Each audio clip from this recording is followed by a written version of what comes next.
Making a fast car is, if not easy, then at least straightforward. Making a luxury car is not easy, but straightforward. You know what you're doing with either of them. But what if you want to make a car that's both fast and luxurious, a super limousine, if you would? That's the problem Bentley faced when they built this, the 2020 Flying Spur. It's now in its third generation, and as you can see, it shares a lot of DNA with the Continental GT. While it's wider and longer, you still get the same power under the hood. It's Bentley's W12 engine, a 6-litre that will get you over 660 pound-per-foot of torque and over 600 horsepower. And that means that this is not just a 4-seater car that looks good and inside will cosset you like no other. It's a car that goes very, very fast indeed. It rides on 3-chamber air springs, greater in range than the old Flying Spur, so that it's more compliant in limousine duties and more dynamic when you're pushing hard. All-wheel drive comes as standard, but now the Flying Spur can adjust how much power is shifted front to rear. There's an 8-speed dual-clutch gearbox inside, but you'll hardly notice it's there. If you really want to, you can override its decisions with Bentley's crisp metal paddles, but really it's more than clever enough to be left to its own devices. Peak torque arrives from at under 1,400 RPM, a ridiculously low number. Hit the gas pedal and the Flying Spur surges ahead. There's something monumental about its acceleration, like hitting fast forward on plate tectonics. A tiny voice in the back of your head tells you that nothing which weighs more than 5,300 pounds should be this urgent. The voice gets louder when the first corner arrives, and suddenly you have to shed some of that pace. Iron brake discs larger than dinner plates are responsible for that, vast behind the 21 or 22-inch wheels. Combined with the all-wheel drive and 48-volt active anti-roll bars front and rear, they turn the Flying Spur into a physics-denying conundrum. Your mortal soul tells you it shouldn't be possible, but the beautifully weighted steering and astonishing lack of body roll gradually convince you it's possible. As always, the joy of a Bentley is in the potential for customization, and when you've got an extra 5 inches or so of legroom compared to the last generation Flying Spur, and most of it here in the rear cabin, that gives you a lot of room for making this your own car. Bentley's craftspeople can choose from dozens of different hides to go with the dozens of different exterior colours, or you can bring a colour of your own and Mulliner will cook the leather up to your own specification.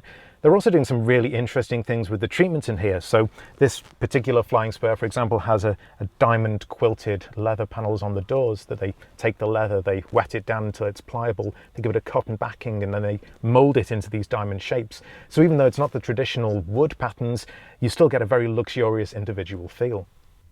Doing clever things with expensive hide isn't Mulliner's only talent. It's subjective, of course, but I'd argue Bentley is at the top of the game when it comes to cabin quality right now. In the front, the essence of the Continental GT's dashboard has been carried over, complete with a 12.3-inch centre touchscreen, fully digital instrumentation for the driver and Apple CarPlay. Bentley offers 2 optional audio systems, a 1500-watt Bang & Olufsen upgrade and a wild 2200-watt name option that's a heady $8,800 on its own. 15 hide colours are on the standard palette, along with 8 veneers. You can have dual veneer, splitting the cabin top and bottom if you want, or even have the front compartment use dark shades of wood and leather, while the rear gets its light counterparts. The seats heat, cool and massage you, and there's colour controllable ambient lighting. In the back, a new touchscreen remote allows you to adjust the seats, HVAC, multimedia, and program the navigation remotely. You can even control the retractable Flying B on the hood.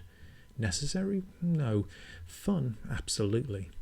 Really, asking things like is this necessary completely misses the point of the Flying Spur.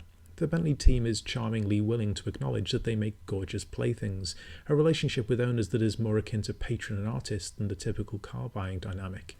It's not an insular view of the motoring world either.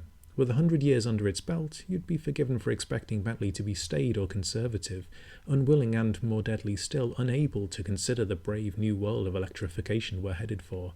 Instead, by 2023, the British automaker expects to have electrified versions of all of its cars, a process already started with the Bentayga hybrid SUV.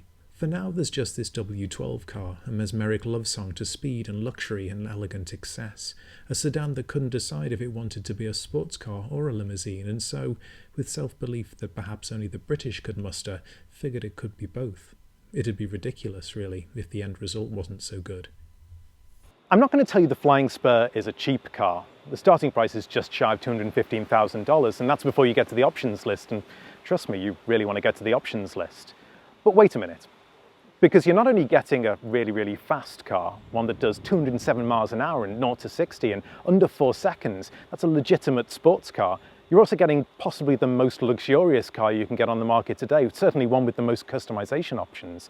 And so while the Flying Spur won't be for everyone, and while it's not going to be affordable for everyone, for those that can buy it, it's actually something of a bargain. That's really not something I expected to be saying.